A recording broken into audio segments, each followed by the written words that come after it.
Something has been controlling the direction of your life, and it is not fate, bad luck, or the people who disappointed you. It is a hidden command you repeat every day without realizing it. Every time you expect rejection, rehearse failure, fear loss, or prepare yourself for disappointment, you send the same instruction into your mind, your body, and your decisions. Then, when your circumstances repeat that instruction, you call it reality. Sophia's 33rd degree formula begins by exposing this invisible pattern, because you cannot bend a reality that you are still unconsciously protecting. Listen carefully, because this is where most people lose their power. They ask for a new life while emotionally preparing for the old one. They speak about abundance while checking for proof of lack. They say they are ready for love while examining every conversation for betrayal. They pray for an open door while secretly expecting it to close. Their words ask for change, but their nervous system demands familiarity, and reality usually follows the signal that carries the most emotional force. Your spoken desire is not always your strongest command. Your expectation is. That single truth can explain why certain patterns have followed you for years. It can explain why the same kind of person keeps entering your life wearing a different face. It can explain why money arrives and disappears, why opportunities appear and somehow collapse, why confidence rises for a few days and then falls back into doubt. You are not simply living inside external circumstances. You are also living inside the consequences of what your identity has been trained to expect. The 33rd degree is not about becoming superhuman. It is about becoming undivided. Most people are internally split. One part wants success. Another part fears being judged when success arrives. One part wants freedom. Another part is addicted to the safety of the familiar struggle. One part wants to be chosen. Another part does not trust anyone who chooses them. One part asks for transformation. Another part protects every habit, wound, excuse, and emotional reaction that keeps transformation away. This division weakens the signal. Sophia's divine formula is built on alignment between thought, emotion, identity, and action. When your thought says one thing, your emotion says another. Your identity rejects both, and your actions return to the old pattern. Reality remains unchanged. You may call it delay. You may call it spiritual resistance. You may call it bad timing, but often it is internal contradiction. Think about one thing you want more than anything right now. Do not choose 5 things. Choose one. Maybe it is financial freedom. Maybe it is a specific opportunity. Maybe it is peace. Maybe it is love. Maybe it is the return of your confidence. Hold that desire in your mind for a moment. Now notice what your body does. Does your chest tighten? Does your mind immediately calculate how far away it is? Do you imagine what could go wrong? Do you feel pressure, urgency, or desperation? Do you see the desire as something that belongs to you, or as something standing on the other side of an impossible distance? Your first emotional response reveals the command beneath the desire. That is why Sophia's knowledge must be used carefully. It is powerful because it removes the illusion that words alone are enough. You can repeat an affirmation 100 times, but if the rest of your day is spent rehearsing fear, the fear becomes the stronger instruction. You can visualize success every morning, but if you make every decision from insecurity, your actions will continue building the reality of insecurity. You can ask the divine for change, but if your identity still believes change is unsafe, you will resist the answer when it appears. This is not punishment.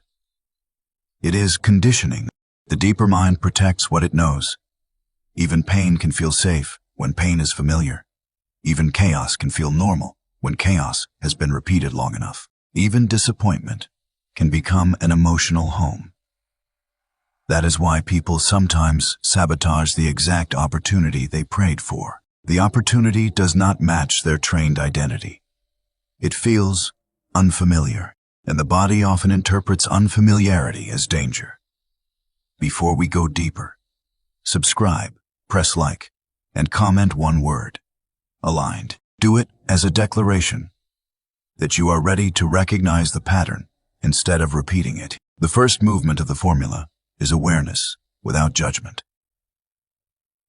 Most people either ignore their patterns or attack themselves for having them. Both responses keep the pattern alive. Ignoring removes consciousness.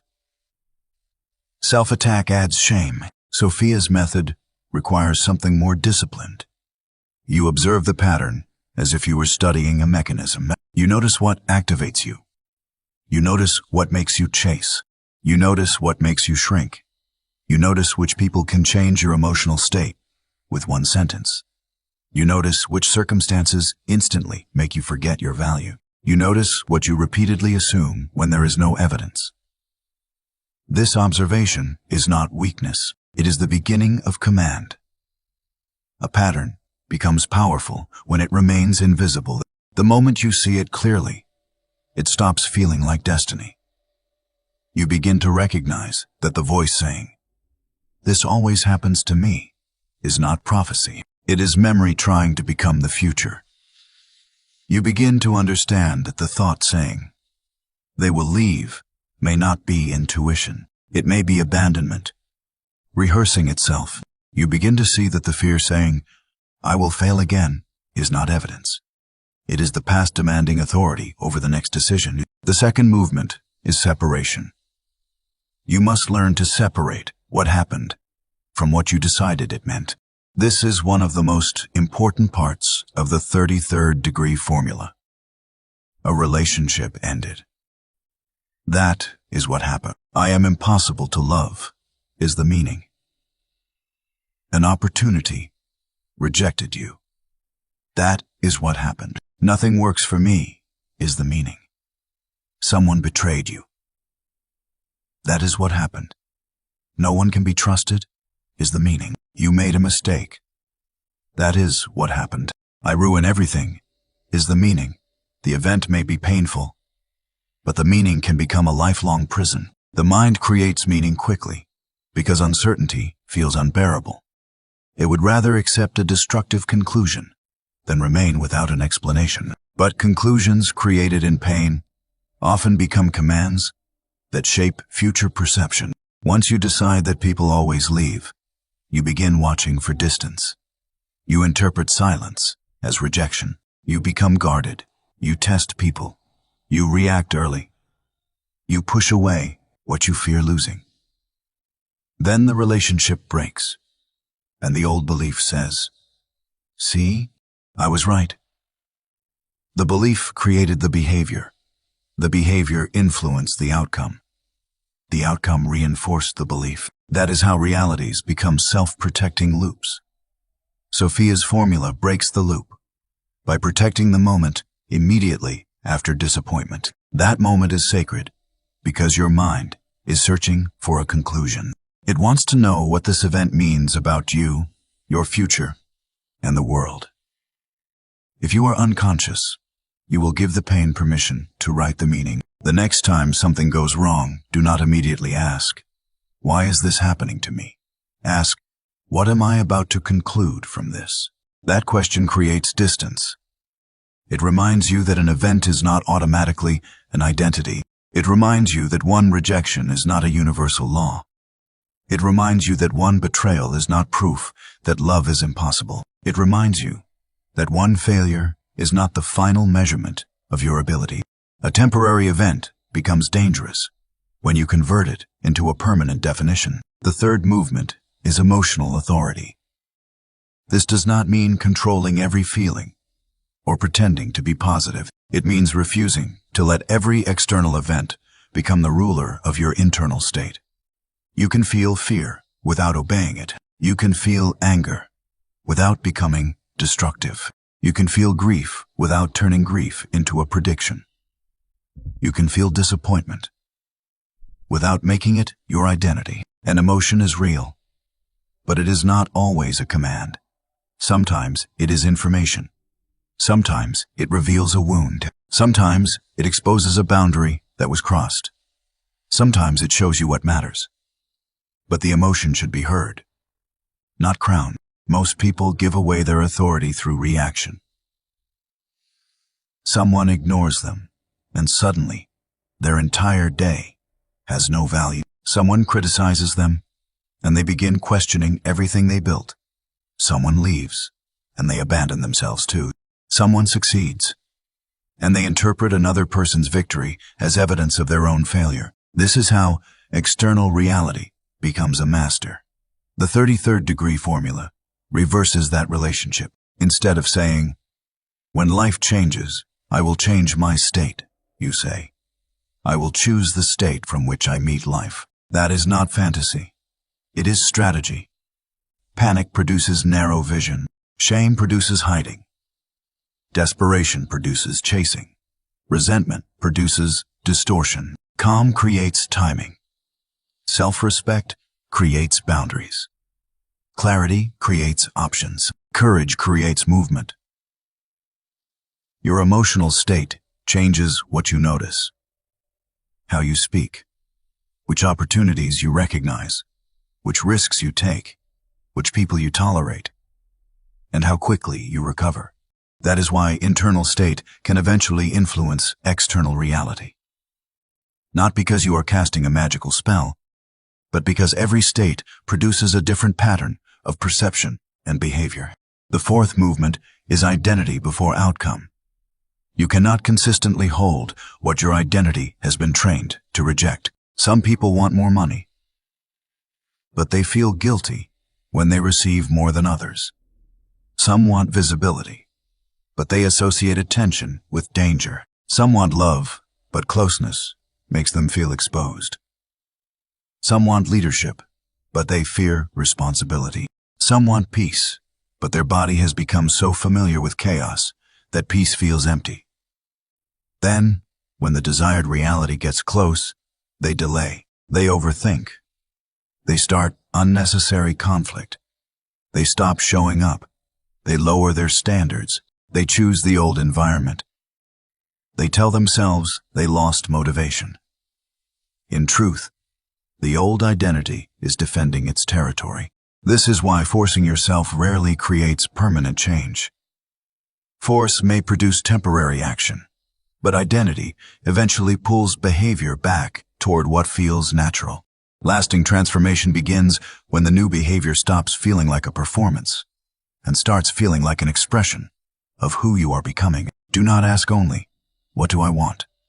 Ask, "Who would I need to become so this result no longer feels foreign?" The person who receives respect does not beg people to recognize their value.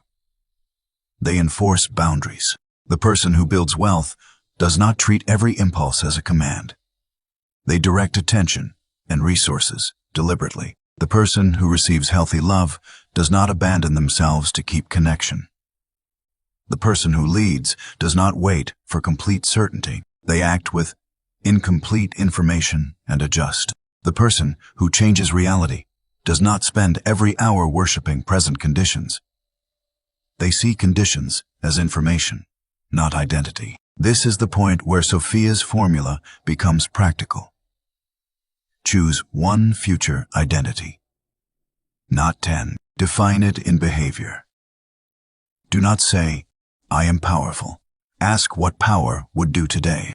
Would power send that desperate message? Would power keep explaining itself to someone committed to misunderstanding? Would power spend 3 hours comparing itself to strangers? Would power continue negotiating with a habit that steals its energy? Identity becomes real through repeated evidence. Every action is a vote. Every boundary is a vote. Every disciplined decision is a vote. Every time you pause instead of reacting, you vote for the new self. Every time you tell the truth instead of performing, you vote for the new self. Every time you keep a promise to yourself, especially when nobody sees it, you vote for the new self. The fifth movement is sacred attention. Your attention is not harmless. It is creative fuel. Whatever receives your attention receives emotional energy, mental repetition, and behavioral reinforcement. This is why Certain fears grow even when nothing is happening. You feed them with imagined conversations, future disasters, repeated memories, and endless analysis. You may believe you are preparing yourself, but you are often training your nervous system to live inside an event that has not occurred. The mind does not always distinguish clearly between a vividly imagined threat and an immediate one. Your body reacts. Your breathing changes.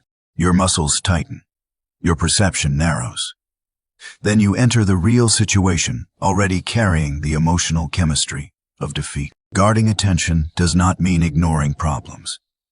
It means refusing to worship them. Look at the problem clearly. Take the lesson. Make the decision. Then withdraw your energy from endless repetition. You do not need to replay the wound every night to prove it mattered. You do not need to predict failure to protect yourself from disappointment. You do not need to examine every possible outcome before taking one honest step. Attention becomes powerful when it is directed. Sophia's 33rd degree formula teaches that your reality begins to change when the old pattern can no longer receive automatic obedience. The fear appears, but you do not feed it. The urge to chase appears, but you pause. The memory returns, but you do not turn it into prophecy. The external condition speaks, but you refuse to let it define what is possible. This is the beginning of bending reality, not controlling every person, not escaping every consequence, not pretending pain does not exist. It is the ability to meet the same trigger with a different identity, a different emotional state, and a different action. Once your response changes, the pattern loses the mechanism it used to reproduce itself. Your old reality needs the old version of you to survive. And this is where the formula becomes uncomfortable, because your old reality will not disappear quietly. The moment you interrupt the familiar response, everything inside you may demand that you return to the old pattern. The urge to react will feel urgent.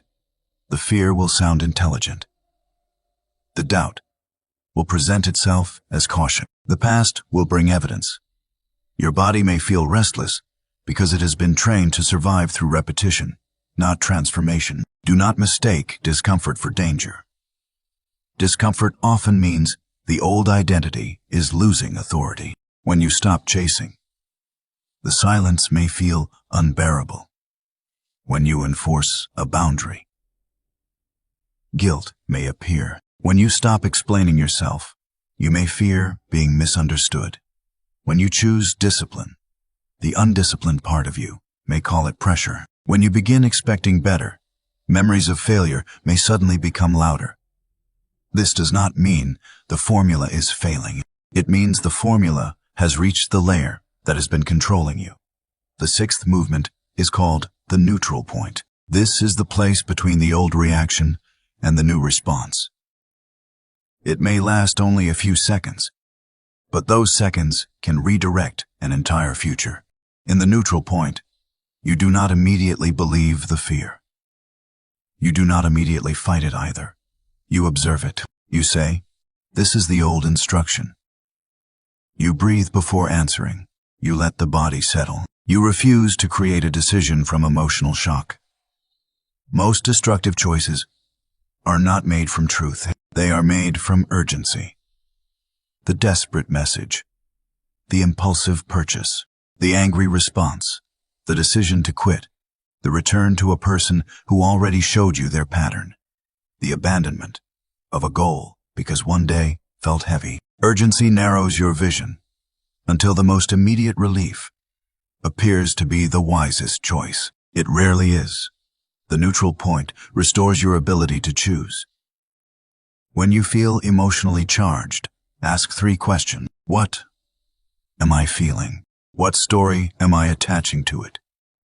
What action would protect my future instead of only relieving this moment? These questions are simple, but they interrupt unconscious reality creation. They prevent one emotion from becoming one decision from becoming one pattern, and one pattern from becoming one identity. Sophia's formula is not built on endless thinking. It is built on conscious interruption followed by deliberate action. The seventh movement is command through embodiment. This is where many people misunderstand divine knowledge. They believe command means speaking loudly, demanding results, or forcing life to obey. True command is quieter. It is the state in which your behavior no longer contradicts your declaration. If you say you value yourself, your calendar must show it. Your relationships must show it. Your boundaries must show it. Your habits must show it. Your environment must show it. A declaration without embodiment is only sound. Reality changes when your choices begin carrying the same message repeatedly. Imagine someone who says, "I am ready for a new life," but keeps returning to every environment that weakens them. They keep consuming the same content, repeating the same conversations, entertaining the same distractions, and tolerating the same disrespect. Their desire may be sincere, but their structure is loyal to the old identity. Your environment is a silent command. The room you live in, the people you speak to, the information you consume, the routines you repeat, and the standards you accept all train your mind to expect a certain reality. This is why change becomes easier when you remove friction from the new self and add friction to the old one. If you want focus, move the distraction. If you want peace, reduce access to unnecessary conflict. If you want discipline, prepare the action before motivation is needed. If you want confidence, stop repeatedly entering spaces where you perform for approval. If you want a new identity, stop decorating the prison of the old one. The eighth movement is the law of selective evidence. Your mind is always collecting proof. The question is not whether it does this. The question is what it has been trained to prove. If you believe you are unlucky, the mind will notice every delay and ignore every opening. If you believe people cannot be trusted, the mind will magnify every inconsistency and dismiss every sincere act. If you believe you always fail, the mind will replay your mistakes and minimize your progress. This is not because you are broken. It is because the mind protects established beliefs by filtering reality through them. The filter becomes so familiar that you call it objectivity. It is not always objectivity. Sometimes it is repetition, wearing the mask of truth. To change the filter, you must begin collecting new evidence, deliberately. Not imaginary evidence, real evidence. Notice when you keep a promise to yourself. Notice when you recover faster than before. Notice when you say no without collapsing into guilt. Notice when you recognize a pattern before obeying it. Notice when you choose a better response, even though the old one was easier. These moments may look small, but identity is built through accumulated proof. The mind changes when it can no longer deny the evidence of your new behavior. Do not wait for a massive result before believing you are changing. Massive results are usually built from decisions that looked insignificant while they were happening. One calm response can prevent a broken relationship. One boundary can end years of disrespect. One disciplined hour can become a new career. One honest decision can redirect an entire life. One refusal to return can close a cycle permanently. The ninth movement is detachment from immediate proof. This is where many people destroy their own progress. They make one new decision and then stare at reality, demanding instant confirmation. They set a boundary and immediately wonder whether the other person noticed. They start a new habit and check whether they feel transformed. They visualize a better future and search for signs every hour. They plant a seed and dig it up every morning to see whether it has grown. This constant checking sends a hidden message. I do not trust the process unless the outside world reassures me immediately. That is not detachment. That is dependence on evidence. Sophia's formula teaches that there is a period in which the old reality may continue displaying the consequences of old choices. This is not proof that nothing is changing.